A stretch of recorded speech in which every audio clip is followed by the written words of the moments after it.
네, 여러분 반갑습니다. 잘 지내셨죠? 우리 옆에 있는 분 보시면서 사랑하고 축복합니다. 잘 오셨습니다. 한 번씩 더 해주실까요? 네. 네. 진짜 사랑하고 축복하시죠? 네, 네. 하나님께서 우리 한 공동체로 부르시고 또 같이 어, 사랑을 나누게 하시고 말씀도 나누고 예배 드릴 수 있게 하셔서 얼마나 감사한지 모르겠습니다. 제가 이번 주 한 주 동안에 어디 갔다 왔냐면 보성에 갔다 왔어요. 보성이 저희 처가입니다. 그래서 보성에서 저희 장인 어른하고 장모님이 농사를 지세요. 또 식당도 하시는데 농사를 이제 지시는데 여러 가지 농사를 지십니다. 뭐 배추 농사도 지시고 뭐 쌀도 하고 또 밭도 갈고 뭐 여러 가지 다 하세요. 다 하시는데 이번에 특별히 여러분 이 11월 말하고 12월 초 뭐 이렇게 되면은 보통 뭘 하죠? 시골에서는 김장을 합니다. 또 우리 대부분 많은 사람들이 배추 사가지고 막 김장하고 막 그러잖아요. 김장을 하는데 제가 이제 김장을 도와드려야겠다 해서 작년부터 가기 시작했어요. 작년에 갔는데 정말 쉽지 않더라고요. 아, 김장이 이렇게 힘든 거구나라는 것을 다시 한번 깨닫게 되는 그런 시간이었는데 이번에도 제가 이제 갔습니다. 이번에 가서 김장을 좀 도와드려야지 했는데 전에 갔을 때는 작년에는 이미 그 배추는 다 와 있는 상태에서 이제 김장을 시작했었거든요. 그런데 요번에 가니까 밭에 있는 이제 배추를 옮기는 것부터 시작해야 되는 거예요. 이 배추가 여러분 그 보통 우리가 가정집에서 배추를 담으면 한 김장을 하면 몇 포기 정도 담는지 아십니까? 진짜 막 좀 많이 한다 해야 뭐 100포기, 200포기 정도 이제 가정에서 이렇게 담게 되는데 저희 그 처가는 작년에가 한 1300포기 정도 했었어요. 근데 요번에는 정말로 작년에도 배추가 좋았거든요. 근데 요번에도 배추가 엄청 튼실해. 저만큼 튼실한 거예요. 네. 그래서 너무 잘 된 거죠. 배추 한 포기가 막 이래요. 이제 반으로 잘라가지고 이렇게 해도 이게 반 자르는 것도 힘들고. 근데 그런 게 작년보다 더 배추가 더 잘 돼가지고 더 많은 거예요. 제가 가서 처음부터 이제 배추를 나르고 그리고 나른 다음에 뭘 해야 되죠? 이렇게 잘라가지고 이제 배추를 절여야 됩니다. 배추를 이제 소금물에 해가지고선 절여 1001년 막 이렇게 몇 포기를 썼는지 모르겠어요. 물 해가지고선 그거를 1000 몇백 포기를 다 이렇게 절여놨어요. 둘째 날. 그리고 그 다음에 뭐 해야 되죠? 그 절인 거를 다시 물에 헹궈야 돼요. 헹궈서 그 이제 물기를 빼기 위해서 이제 말려놔야 되죠. 말려놓고 그 다음에 뭐 해야 될까요? 그 말린 거를 이제 가지고 다시 가서 그 안에다가 이제 김치 속을 이렇게 묻히죠. 묻혀가지고 이제 합니다. 근데 김치 속도 여러분 진짜 이만한 큰 다라에 있죠. 우리 이게 시골에 가면 이렇게 많이 쓰잖아요. 그 김치 담을 때 하는 그 다라에 한 5통을 가득해가지고 양념을 다 했어요. 그것도 퍼날르고 막 하는데 야 김치를 먹을 때 진짜 감사함으로 먹어야겠다는 생각 들었습니다. 여러분 그 김치가 그냥 우리가 시중에서 파는 거 이렇게 먹으면은 이게 그냥 만들어진 것 같은데 이게 김치를 맨날 이렇게 받아 먹다 보니까 그렇게 이렇게 그 정도로 힘들 줄 몰랐어요. 그냥 받아 먹으면 감사하다 이 정도였지. 그렇게 막 제가 뼛속까지 이렇게 깊이 느끼진 못했었는데 요번에 가서 더 하니까 더 느끼겠더라고요. 1000포기 넘는 김장.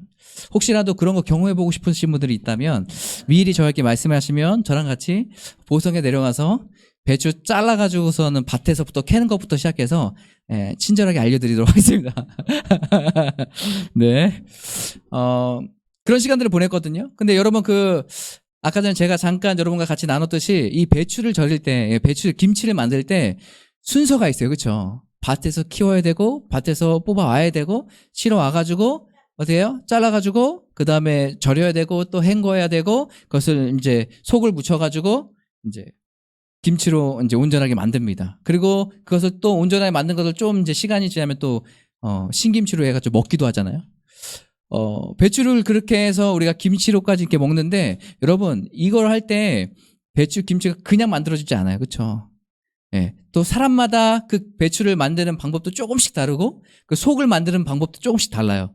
그렇기 때문에 김치 맛이 한 사람이 모두가 다 똑같은 맛은 아니에요. 그렇죠? 만드는 사람에 따라서 좀 매울 수도 있고 좀 덜 매울 수도 있고 젓갈이 많이 들어갈 수도 있고 젓갈이 안 들어갈 수도 있고 굴을 넣는 사람이 있고 사과를 넣는 사람이 있고 뭐 별의별 사람들이 다 있어요. 그렇죠? 그러니까 다양한 김치들이 있는데 어쨌든 그 김치가 만들어지려면 완성되려면 그 김치를 만드는 방법들이 다 있습니다. 그렇죠?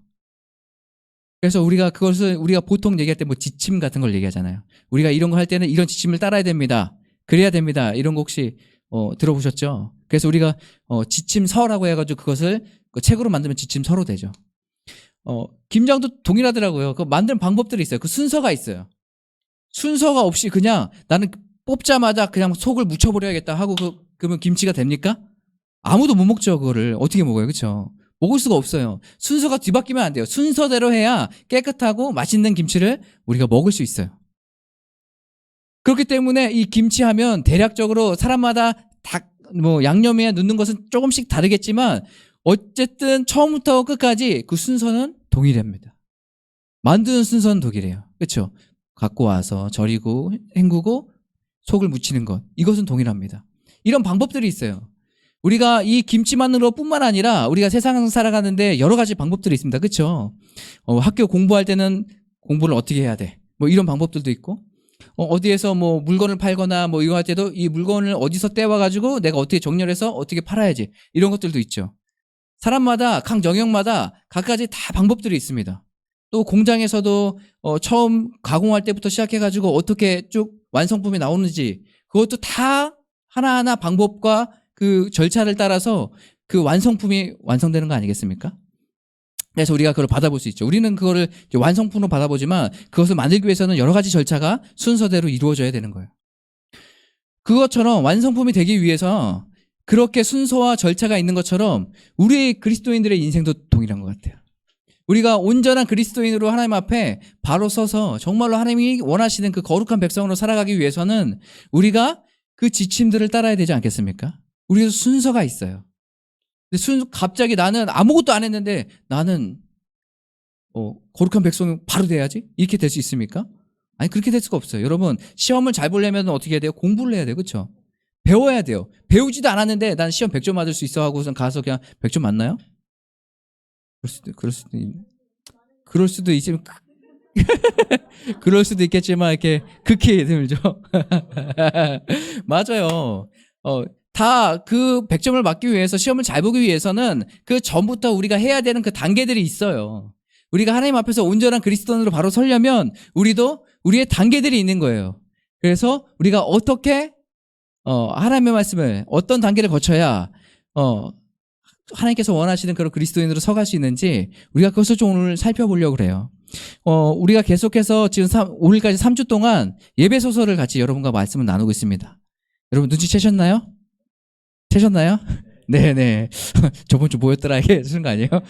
네, 우리가 예배 소설을 지금 계속 이렇게 말씀을 나누고 있는데, 예배 소설을 나누면서 전에 뭐를 얘기했습니까? 우리가 연약한 사람이고 우리가 의롭게 될 수 없는 사람이고 구원받을 수 없는 사람이지만 예수 그리스도를 통해서 우리가 구원받은 백성들이다, 이러한 것을 우리가 얘기하고 있죠.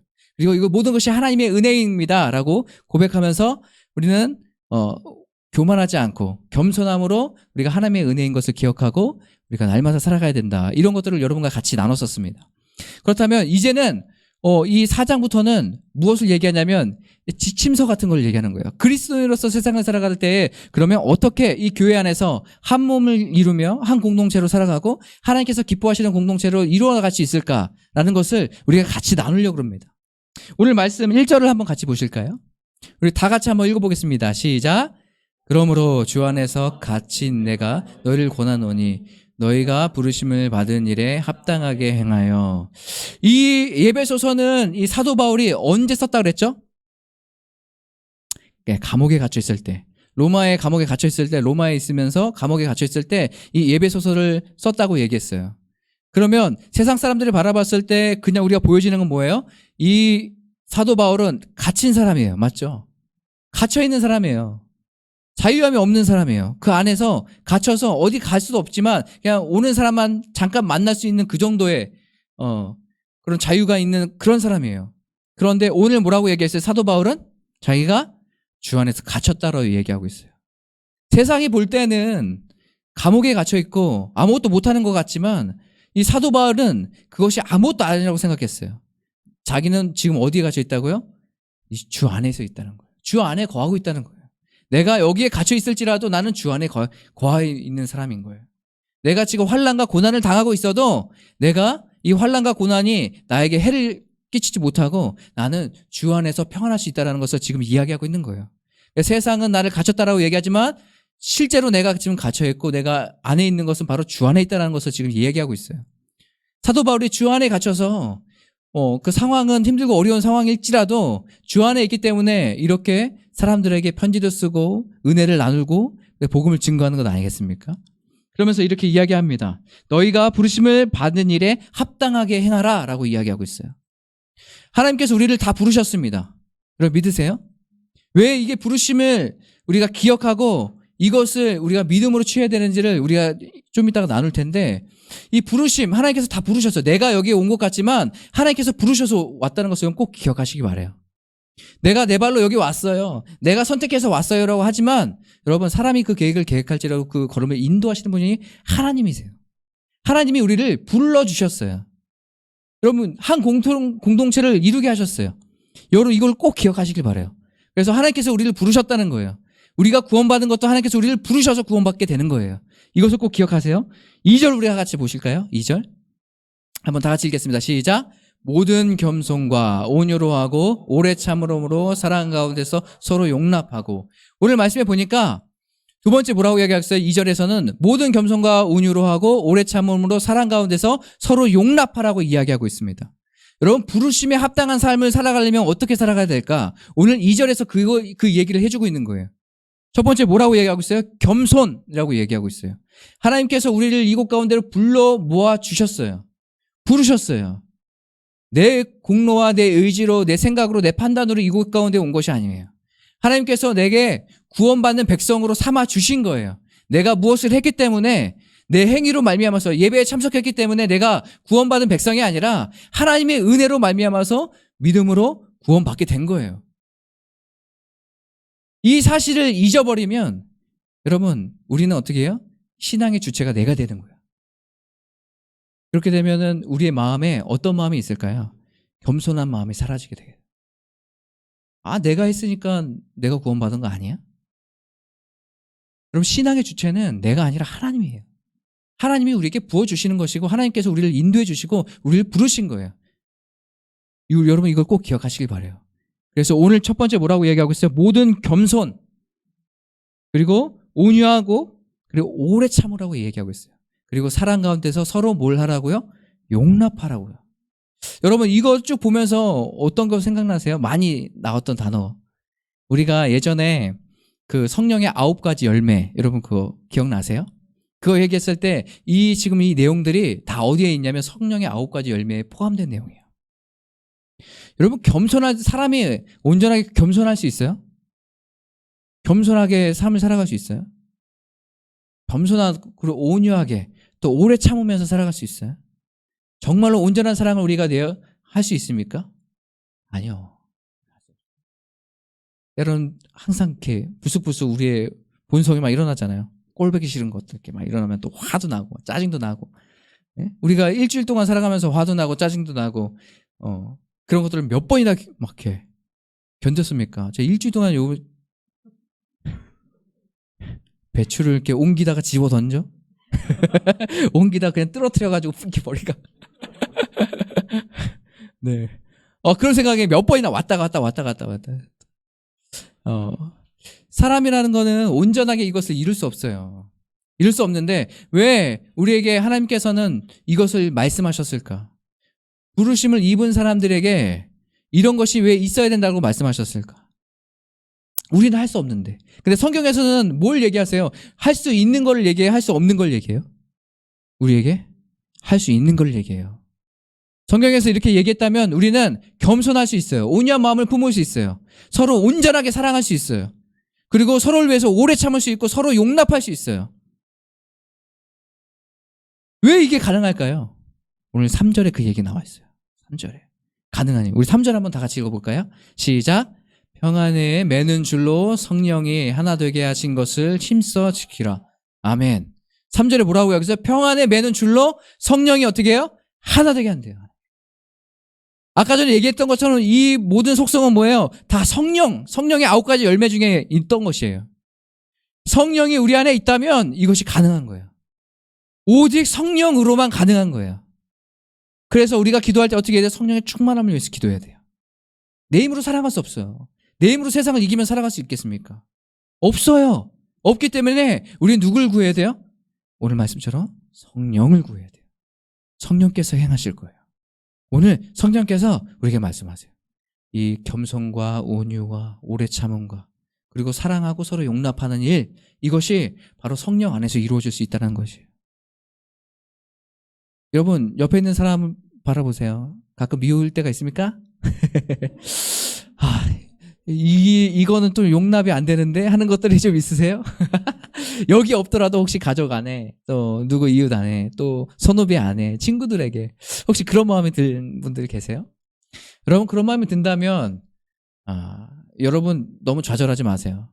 우리 자신을 보면은 그럴 수밖에 없는 존재들이에요. 우리가 그런 마음을 품고 살아가지 않고 더 이상은 그런 미움과 시기와 질투와 상처 주는 일을 안 하고 내가 정말 이 성경에서 말하는 겸손한 삶, 온유한 삶, 오래 참을 수 있고 서로 사랑으로 용납할 수 있는 이것을 갖기 원하신다면 여러분 성령의 충만함을 위해서 기도하세요. 문제는 다른 사람에게 있지 않아요. 나한테 있는 거예요. 내가 얼마나 그 사람을 용납할 수 있는지. 사랑으로 용납할. 오늘 성경은 이야기하고 있어요. 사도 바울은 너희가 이것을 가지려면, 하나 되려면 성령이 있어야 된다. 성령의 충만함을 받아라. 이 얘기를 지금 하고 있는 거예요. 성령께서 우리를 하나 되게 하실 거예요. 그러면 우리 성도 안에 있는 이 공동체, 이 교회 안에 있는 사람은 뭘 해야 됩니까? 이것을 지키기 위해서 힘쓰라고 이야기하고 있어요. 성령께서 우리에게 주시죠. 그렇죠? 하나 되게 하셨어요. 그리고 겸손한 성령의 충만함을 받으면 겸손과 온유, 오래 참음과 사랑 가운데 서로 용납한다고 얘기하고 있어요. 그렇다면 이것을 유지하려면 여러분 어떻게 하셔야 돼요? 우리가 힘써서 지켜야 되는데 이 힘써서 지키려면 어떻게 해? 성령에 구하셔야 돼요. 온유한 마음이 없을 때마다, 사라질 때마다 성령이 우리 가운데 오셔서 온유한 마음 부어주시옵소서. 기도해야 돼요. 우리가 오래 참을 수 없고 이제 더 이상 못 참아. 뒤집어 엎어? 하려는 그런 마음이 들 때마다 어떻게 해야 돼요? 성령의 충만함을 구하세요. 하나님, 나에게 사랑이 필요합니다. 더 기다릴 수 있도록 사랑을 부어주시옵소서. 그래야 우리가 하나 된 공동체가 되지 않겠어요? 지금 사도 바울은 그걸 얘기하고 있는 거예요. 하나님께서 우리에게 정말 원하시는 거는 주님 안에서 사랑으로 하나 되는 거예요. 그런데 이 하나됨을 위해서는 이 공동체, 교회의 이 하나됨은 성령이 필요해요. 여러분, 얼마나 다양한 사람들이 있어요. 그렇죠? 다 다양하잖아요. 생각도 다양해요. 저번 주에 얘기했던 것처럼 어떤 사람은 우리 달력을 합시다. 살려고 안 해도 됩니다. 이런 거. 또 당연히 그 교회 안에 목사들은 꼭 이거를 양복을 입어야 됩니다 하는 사람이 있고, 아니에요, 양복 벗어도 됩니다. 세미로 해도 돼요. 아니에요, 청바지 입고 해도 돼요. 아니에요, 추리닝 입고 해도 돼요. 사람마다 다 다양해요. 그리고 예배 드릴 때도 드럼이 꼭 있어야 됩니다. 드럼 없어야 됩니다. 피아노를 꼭 쳐야 됩니다. 이런 신디는 안 되고 정통 피아노, 올겐이 있어야 돼요. 그래서 전에 있던 교회는요, 진짜 올겐이 항상 예배 실마다 있었어요. 치는 사람은 없었지만. 네, 없었지만 있어야 된다고 하니까 다 설치한 거예요. 사람마다 다 생각이 다 달라요. 그 생각이 다 다른 사람들이 여기에서 어떻게 하나 될 수 있겠어요? 서로 오면은 내가 맞는데, 내가 이거 맞는데, 저건 아닌데, 내가 아무리 생각해도 내가 지금까지 신앙생활 해왔는데 저건 아니야. 그래서 교회에서요, 실제로요, 유악기파, 무악기파 막 이런 것도 있어요. 교회 안에 악기를 두냐 마냐 이거예요. 올겐만 사용하냐, 올겐을 사용하지 않냐, 기타를 치냐, 기타를 안 치냐. 그래서 실제로 무악기파는 올겐만 사용해요. 다른 거 안 하고. 천주교에서는 정통 이제 정교회 같은 데 하면은 그 사제가 나와가지고 뭐 이렇게 성악하는 것처럼 예수님 막 이러면서 하시잖아요. 그런 것처럼 다 사람인데 모양, 또 예배 모양도 다르고요. 그 다양한 사람들이 다 모여서 어떻게 하나 될 수 있겠어요? 다 생각이 다른데. 그런데 오늘 하나 될 수 있다라고 말씀하시는 거예요. 뭘로요? 성령으로요. 우리 따뜻한 교회가 이 성령으로 하나 되길 간절히 소망합니다. 생각은 다를 수 있어요. 예. 방법을 좀 더 다르게 할 수 있어요. 하지만 우리가 근본적으로 우리가 성령의 충만함을 구하고 성령의 인도하심을 구하면서 하나됨을 구한다면 우리는 반드시 하나 될 수 있어요. 성경은 오늘 그렇게 말하고 있어요. 성령이 너희를 평안의 매는 꿀로 하나 되게 한다고 말씀하고 있어요. 우리가 서로를 바라보면 낭만하고 자멸하겠지만 우리가 그런 것보다 우리가 성령의 충만함을 구하고 또 하나님의 사랑으로 서로를 바라보고 대한다면 우리는 하나 될 수 있어요. 이것을 꼭 기억하시길 바라요. 그래서 우리가 그 다른 무엇보다 성령으로 하나 되는 저와 여러분 되시길 바라겠습니다. 우리 옆에 있는 사람들 같이 인사해 볼까요? 성령으로 하나 되십시다. 시작. 성령으로 하십니다. 아멘. 성령으로 하나 되십시다. 네. 네, 네. 여러분, 옆 사람이 미워질라 그래요. 그럼 어떻게 해야 돼요? 기도하세요. 성령님. 성령님 우리에게 충만함을 주세요. 내 생각과 달라가지고 좀 불편해요. 그럼 어떻게 하셔야 돼요? 기도하셔요. 성령님 우리 가운데 하나됨을 허락해 주세요. 성령님의 은혜가 필요합니다. 도우심이 필요합니다. 기도하면서 우리가 주님 앞에 나갔으면 좋겠어요. 내 생각보다 하나님의 생각을 가지고 하나님의 뜻이 무엇인지 그것을 더 깊이 묵상하고 우리가 그 성령의 인도하심을 따라 살아가는 저와 여러분 되시길 바라겠습니다. 오늘 우리가 이 시간에 같이 찬양할 때 오늘 이곳에 계신 성령님 아까 전에 찬양 불렀죠. 이 찬양 같이 하시면서 성령님 우리 가운데 함께 해주시고 충만하게 기름 부어주시고 인도해 주시옵소서라는 마음을 가지고 찬양하고 주 앞에 나갔으면 좋겠습니다.